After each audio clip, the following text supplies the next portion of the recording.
राणा प्रताप का इतिहास जिस बहादुरी और शौर्य की गाथा के रूप में प्रचारित किया गया है वह वास्तविकता से बहुत दूर है। ऐतिहासिक तथ्यों और समकालीन प्रत्यक्षदर्शी स्रोतों के आधार पर यदि निष्पक्ष मूल्यांकन किया जाए तो यह स्पष्ट होता है कि राणा प्रताप का अधिकांश जीवन मुगलों से बचने और युद्ध भूमियों से पीछे हटने में ही बीता। उन्हें हल्दी घाटी के युद्ध के बाद बार बार जंगलों और पहाड़ियों में शरण लेनी पड़ी। वे निरंतर संघर्ष की स्थिति में रहे, परंतु किसी निर्णायक विजय का श्रेय उन्हें नहीं मिला। अंततः इसी थकावट और तनावपूर्ण जीवन के चलते 1587 में उनका देहांत हो गया। उनके पश्चात उनके पुत्र राणा अमर सिंह ने मेवाड़ की बागडोर संभाली। राजपूत इतिहासकारों द्वारा अमर सिंह को एक महान योद्धा के रूप में प्रस्तुत किया गया है, जिन्होंने कथित तौर पर मुगलों के खिलाफ 17 युद्ध लड़े और एक भी नहीं हारे। किंतु यह दावा ऐतिहासिक प्रमाणों से मेल नहीं खाता। वास्तविकता यह है कि राणा अमर सिंह ने अंततः मुगलों की अधीनता स्वीकार कर ली। 6 फरवरी 1615 को राणा अमर सिंह ने मुगल सम्राट शाहजहां के समक्ष पूर्ण रूप से समर्पण किया।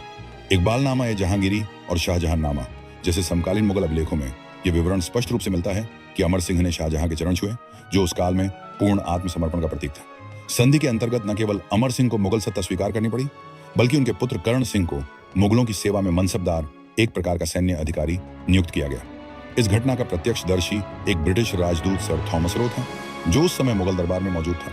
उसने विस्तार से लिखा कि कर्ण सिंह ने सम्राट शाहजहां के सामने 3 बार घुटनों के बल झुककर सिर जमीन से लगाया, जो एक गहन अधीनता और सम्मान का प्रतीक था। यह दृश्य उस स्वाभिमानी राजपूत परंपरा के विपरीत था जिसकी आज कल्पना की जाती है। इतना ही नहीं, अमर सिंह का शासन काल विलासिता, अय्याशी और नैतिक पतन का प्रतीक बन गया था।